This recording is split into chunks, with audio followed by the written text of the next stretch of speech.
Hi, it's Brandon from Arabian Armory, and today I'm going to be talking about the latest Star Wars movie. I'm not going to be talking about fighting choreography or anything about that, more so focusing on the story and how the character progression. There will be spoilers. It's kind of obvious there's going to be spoilers, so just be mindful of that if you don't want to have that happen before you see the movie. Um, so first off, I feel like the way that they ended the movie it's trying to play this tightrope between bloodlines don't matter and bloodlines do matter. There was a lot of raging butthurt Star Wars fans online when they saw how powerful Rey was, and they're like, "Well, who's this nobody, and why is she good at the Force? She has to be descended from somebody who's amazingly powerful at the Force for that to make sense." Um, no, she doesn't. I have a counterpoint to that, a canonical based one. So the entire premise of the Jedi Order is that they're taking Force-sensitive children from parents who don't know how to raise them and having them join the order of other Force-sensitive people. So 99.99999% of all Jedis that have ever been came from parents who are not inherently Force-sensitive. They came from parents who are nobodies. From bloodlines who, as far back as they could conceivably trace, were nobodies.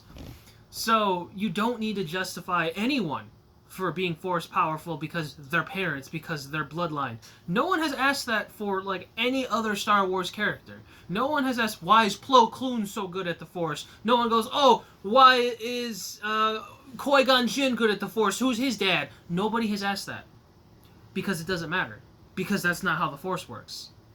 And yet, I don't know if this was an intended twist that they were going to do from the beginning, or if it happened as a response to fan reaction, but yeah, Rey is the granddaughter of Palpatine. I do think it's a bit odd that they didn't go with the Obi-Wan route. Some people were speculating that Rey was going to be descended from Obi-Wan because of the English accent thing, but whatever, I guess that's not a hint. Um, when you look at specifically the death of Palpatine and how that went about, so, the way that I would have done it to be a bit more impactful is rather than Rey kills Palpatine because Rey keeps on, or Palpatine says that if you kill me with all the anger and hatred for everything that I've done, my ghost will possess you and then I will become the Emperor once again in a fresh, new, young body, right? I think it would have been better if Kylo kills Palpatine to save her from that fate. And then Rey has to kill Kylo not with hatred and anger, but with compassion in her heart, realizing that he is now a changed man.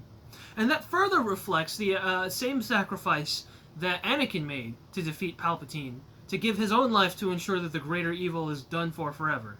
Or at least presumably it was going to be forever. Which is another issue I have with the ending. It kind of undoes that entire dynamic between Darth Vader / Anakin and his son Luke. But they had to make another trilogy, I guess. As for the character development of Finn's doing pretty well. I'm glad that he doesn't have a relationship with anyone. It seems kind of annoying to like shoehorn in a relationship for no reason. On that same token, though, people are kind of like doing shipping wars for Finn with Poe or Finn with Rose or Finn with Rey, and it's just whatever. If that's your thing, do it. But I don't think he's close enough romantically to anyone for a relationship to have made sense in this movie. Rey's development with the Force seems pretty fine for me. In the prior movies, it seemed a bit odd that she was good enough to do all these things. My biggest issue with her in the beginning, in Episode 7, is she went from literally thinking that the Force was a myth 5 minutes prior to, okay, now I'm doing Force stuff. That seems a bit odd. That's like thinking that guns don't exist, and then like 5 minutes later in the movie, someone takes a gun and gets a sniper shot a mile away. Like, what? But yeah, her power output doesn't seem outlandish. It doesn't seem out of question. Palpatine is yanking ships around, and he's shooting lightning bolts in the sky that then transfer to like 1,000 or even 1,000,000 ships. I don't know how many ships. I don't think they ever state, but quite a few spaceships. So you see the power output of someone like Palpatine. That, in contrast, nothing that Rey's done is outlandish. I do like that Kylo Ren in his fight with Rey, he was about to win, and then he stopped because he heard his mom's voice. It makes more sense to me, at least, that someone who was actually trained on how to use a lightsaber for a long time would be better at it than someone who had to like piece together how to use it and then had pockets of training from Leia, presumably. That happened off screen, but yeah, Leia was apparently also helping train her when Luke wasn't. But yeah, it was, and some people have said, oh well, she has experience with a staff, and there's not a lot that translates between a staff and a sword, and especially not between a staff and a lightsaber, because you can grab a staff anywhere you want on that length of the object, but for a lightsaber you have the handle, and that's it. You can't grab the blade, you're going to burn yourself. Unless you know the ability to resist the power of a lightsaber. Yoda has done that. Yoda actually grabs the tip of someone's lightsaber, I believe it's Ventress, and he just shoves his hand further down the blade until it deactivates it. So that's cool. But yeah, unless you know that ability, you can't grab a lightsaber by the blade. You can only grab it by the handle. And you also have to be mindful to not burn yourself, because it's not like a sword where you need momentum behind it to deliver damage. If you graze yourself slowly, that will still cause damage. So like, there's so much that you don't need to be worried about with a stick that you do need to be worried about with a lightsaber. Not to mention that there's differences in range, differences in footwork, blocking. The length of a staff, you have so much to work with for blocking, versus a lightsaber.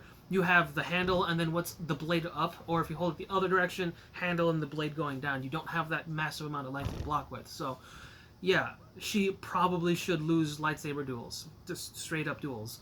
And she does, except for when Leia's voice appears to Kylo, and then Kylo pauses, and then he gets stabbed for it.